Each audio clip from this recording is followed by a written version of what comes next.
kita masih tetap normal, masih tetap bisa tersenyum, itu terlalu berlebihan. Itu namanya positivity toxic. Positivity toxic, jadi toxic yang positif.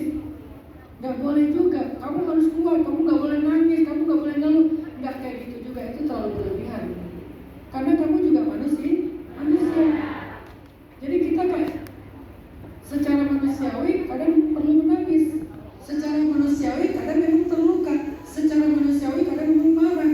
Tetapi itu tidak membuat kita lupa bahwa semua marah, nangis, luka yang kita alami itu sudah ditulis 50.000 tahun yang lalu. Sehingga kalau ini bukan cuma tentang manusia tetapi juga tentang Allah, maka saya ikhlas.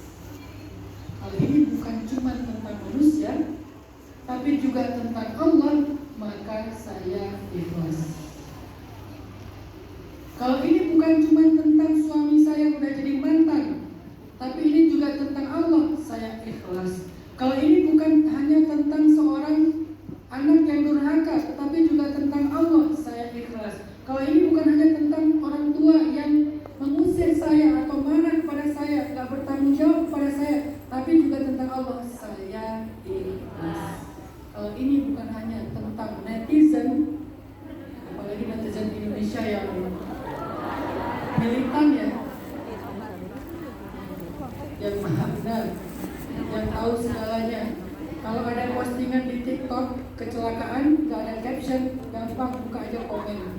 Informasinya lebih jelas daripada kameramen. Kameramen cuma videoin doang, astagfirullah, masya Allah, astagfirullah, masya Allah. Gak jelas infonya, infonya ada di komen. Oh itu kejadiannya di sekitar rumah saya, oh itu teman saya, oh itu. Ada yang dejavu, kayak pernah dilihat kejadian ini, padahal halusinasi. Kalau ini bukan hanya tentang manusia, tetapi juga tentang Allah, maka saya ikhlas. Katakan itu kepada diri kita setiap mengalami hal yang buruk.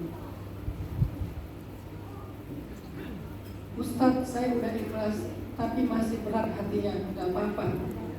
Ustadz, saya masih udah ikhlas, tapi masih sering menangis kalau ingat peristiwa itu, gak apa-apa. Terus apa fungsi ikhlas saya, Ustadz? Minimal untuk menerima kenyataan. Karena tidak bisa menerima kenyataan adalah sebuah masalah besar dalam hidup kita. Menolak kenyataan, menolak sesuatu yang pernah terjadi dalam hidup kita, kayak nggak mau menerima, berharap itu cuma mimpi, berharap itu nggak pernah terjadi, itu tuh masalah. Tapi mau menerima, oke, itu pernah terjadi pada saya menerimanya, ya udah nggak apa-apa, maka itu adalah solusi. Saya juga sering ngerasa berbuat kesalahan yang agak memalukan, atau membuat kesalahan yang kayaknya nggak pantas, membuat kesalahan yang membuat saya menyesal. Tapi begitu saya merasa bahwa oh itu adalah ketetapan Allah, oke, saya memang pernah berbuat kesalahan, baik.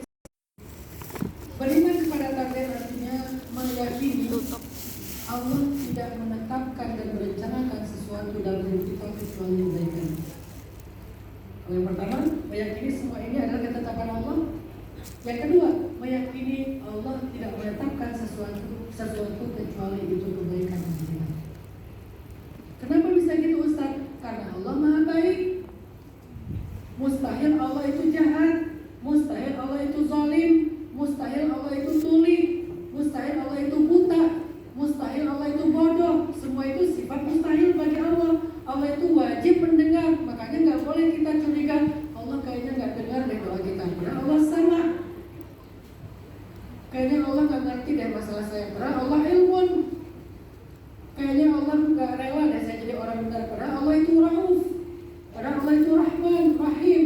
Dengan semua nama dan sifatnya yang mulia dan sempurna, maka nggak mungkin Allah itu jahat. Berarti tidak ada yang Allah takdirkan, rencanakan, tetapkan dalam kehidupan kita kecuali kebaikan. Itu poin kedua dalam beriman kepada takdir. Meyakini semua takdir itu